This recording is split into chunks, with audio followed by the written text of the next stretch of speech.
So where we left off, the reflex table failed, and it failed honestly, not for lack of rules, but because it never contained any meaning to begin with. Fine. Then the fix seems obvious. Let's stop faking it and write down the real thing. Real grammar, real word meanings, real facts about how the world works. We know all of this. We use it every day. It's just sitting in our heads, waiting to be transcribed. Here's the idea that would pop up in common sense. Language has a structure. Subjects, verbs, objects, and words have definitions, and the world has rules. Write all three down properly, connect them, and the machine won't be matching keywords anymore. It will be working out what a sentence actually says. And since writing down the whole world at once is plainly a lot, let's be honest engineers about it and start with a small world. A tabletop, say, with a dozen blocks on it, cubes, pyramids, a box.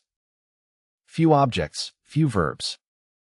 Get understanding working there, completely, then grow the world.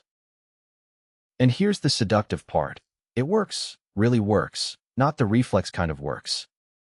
You type, pick up the big red block, and it picks it up. You say, put it in the box, and it knows what it refers to, because it has been keeping track. You ask, can you stack a pyramid on a pyramid? And it says no, because its rules about the world tell it things don't balance on a point. Inside this little world, there is nothing fake going on. This, by the way, actually happened. Around 1970, a program called SHRDLU did exactly this, and it is still impressive to read its conversations today. So the plan says, now grow the world. And before we commit years to that, let's try to find a case where this idea breaks. A natural test is translation.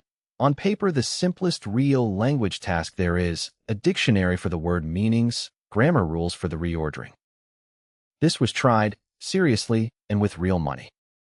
And a sentence like, the spirit is willing but the flesh is weak, comes back, after a round trip through the dictionary and the grammar, as something like, the vodka is good but the meat is rotten. The story is probably polished in the retelling, but the class of failure it describes was real and documented. Every word was translated correctly by the book. So did we just build it lazily? Is the dictionary too thin? Let's test that. Add a second entry. Spirit can mean willingness, not just liquor.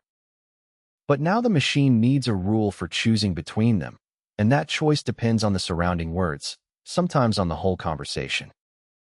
So each new word sense needs disambiguation rules, and those rules mention other words, which have their own senses, which need their own rules. Do the arithmetic on the block's world instead. A dozen objects and a handful of verbs was maybe 100 interactions to write down. A kitchen has 1,000 nouns and hundreds of verbs, and the rules don't add, they multiply. Nouns times verbs times exceptions. You aren't climbing a hill that got steeper, you're chasing a horizon. Maybe that's still just a labor problem, though. One person can't write it all. Fine, hire an army. And in case that sounds like a strawman, know that this was actually tried, in full seriousness and at industrial scale. Starting in 1984, a project called Psyche set out to handwrite all of common sense's rules. That water makes things wet, that a thing can't be in two places at once. Its founder, Doug Lenat, put hundreds of person-years and decades of his life into it. His team wrote millions of assertions by hand. 40 years on, the job was still not finished. New rules kept being needed about as fast as old ones were written. Remember the warning from the very beginning of this story. Every attempt to articulate common sense precisely fell face first. This was that attempt, the most serious one anybody made, and it still wasn't enough. So that's the verdict, stated carefully. This isn't a semicolon. Enough rules is not a large number. It's not a number at all, because language keeps producing sentences nobody has seen before, and what a word means keeps depending on everything around it. A rule set is finished, language isn't. The funding agencies reached the same conclusion the hard way. A government report in 1966 looked at the translation work and shut the money off for years. So write this down as what we actually learned. Language cannot be told to the machine. If the machine is ever going to have it, it will have to pick it up from examples, somehow, the way we did. Which sounds nice until you remember what the machine is. It doesn't observe, it doesn't imitate. Left alone with a pile of text, there's really only one thing it can do: count things. Counting, surely that's too dumb to matter. Let's see.